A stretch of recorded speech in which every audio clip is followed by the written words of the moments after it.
guys, good morning. So yeah, I am Mrs. Solde and I'm sharing with you what books that I'm going to read for the month of May. So yeah, before I start reading, if you're currently watching me right now, please do not forget to subscribe on my YouTube channel, hit the likes button and click the notification bell for more video updates. So yeah, let's do this guys.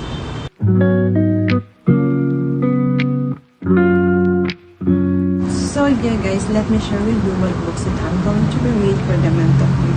So here, I have here 5 books.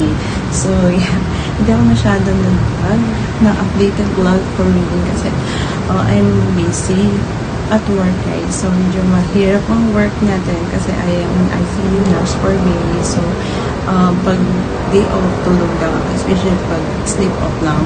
So yeah, but I am here to share a glimpse with you of what I am reading for the month of May. So the first book that I am currently reading is the trilogy series of Chenika, and this is the summer series. I think the first one is the Summer and Turn Pretty in Chenihan. This is the volume 1. The Summer, it's not Summer Without You in Chenihan. This is volume 2. And the third one is You'll Always Have Summer Chenihan. So ito yung mga books na binabasa ko ngayon currently guys. I'm at volume 1 already. And I'm currently at page 51. Yeah, ito yung binabasa ko ngayon while doing this vlog with you. So yeah, it is more on summer vacation, I think. So nandun na ako sa part na pumunta sila sa hometown, I think parang hometown nila, which is malapit sa beach. Tapos nandun yung mga kanyang mga popular, I think yung mga high school loves niya, yung mga gano'n, yung first time yun na broken heart siya, mga gano'n, dito yung is. So I'm so excited to read this books with you guys. So nakakuha lang yung copy niya na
so the next book that I am currently reading as well while reading the Summer Trilogy series of Chenihan is the Count of Monte Cristo. So I bought this book guys, a cloth-bound hardcover, and this is classic book. So maganda siya guys. Let me see. Medyo natanggal kasi ito kasi pag yung hand mo is basa, didikit sa'yo yung mga painting niya. Dapat kasi ang ginawa na lang glitters na yung parang dikit talaga siya. Nakabilog na kayong bows.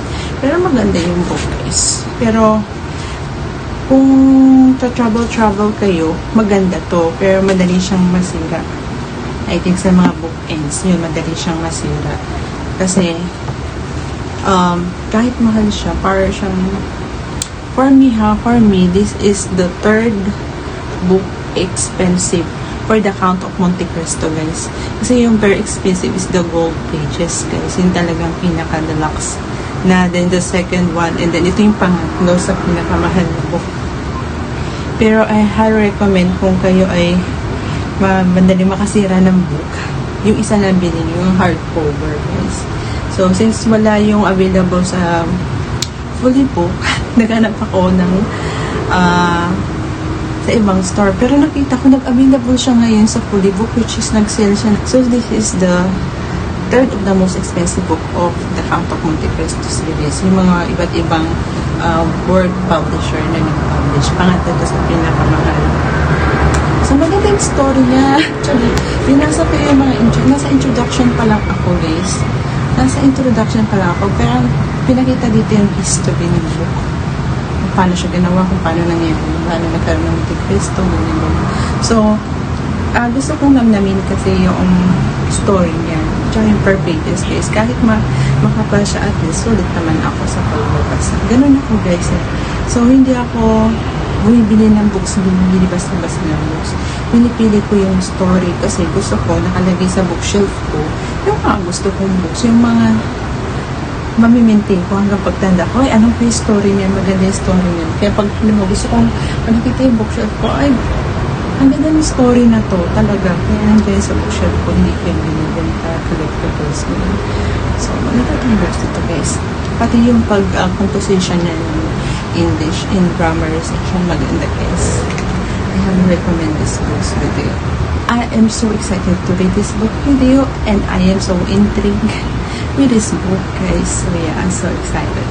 So the next book that I am going to read for the month of May is a classic book as well guys. Mahilig ako sa classic book kasi as what I told you, when I was elementary, I am always at the library since grade 4.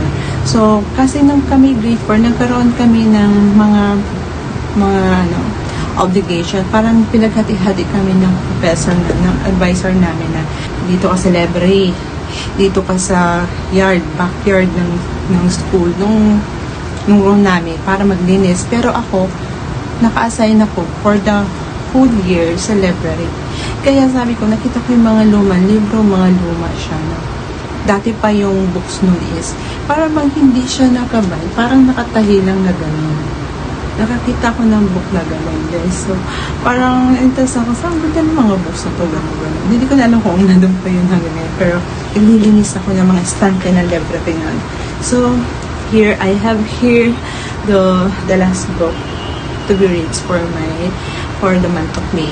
So, this is lumang-luma, the most oldest book in my bookshelf today. So, this is classic book, one of the classic book. So, nakita ko siya guys, parang nasa ilalim siya. Nakita ng book na to. So, this is entitled, I Was Amelia Earhart. Parang familiar sa akin yung title.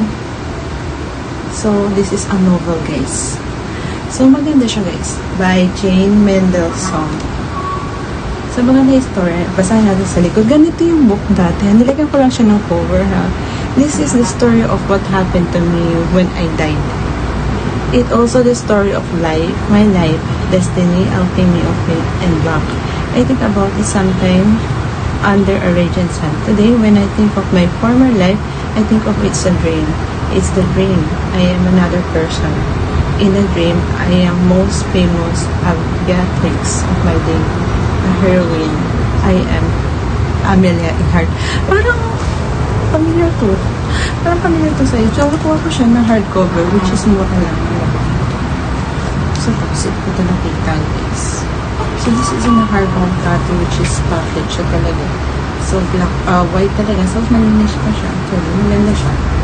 Tapos, meron siyang initial basta. Napakasimple. So, I am so excited to read this book with you. Parang yung story niya is, namatay siya tapos nabuhay siya sa ibang identity. So, I am very confused with the story and I am so intrigued with the story and I am so excited to expose and to have a wrap up with this book with you. So, napakaganda niya guys. Para sa akin, wala. Para lang sa akin, parang pini ko, ako, may intriga ako sa book nito.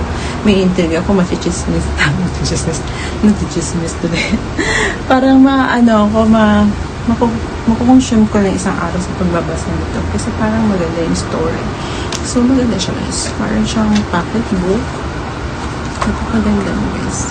I'm so excited to do this next video and to share something based from what my experience and to have a lesson learned and a counseling information with you with this book. And yeah, so excited to do this book with you guys. So guys, these are the books that I am going to read for the month of May guys. So this is in 5 books. I'm so excited to expose and to have a wrap up this video in the future if I have time. So yeah, bear on me, and yeah, thank you for watching my YouTube channel. If you're currently watching me right now, please do not forget to subscribe on my YouTube channel, hit the like button and click notification bell for more video updates, and do not forget the dollar sign. So yeah, thank you, and yeah, this is Miss Isolde.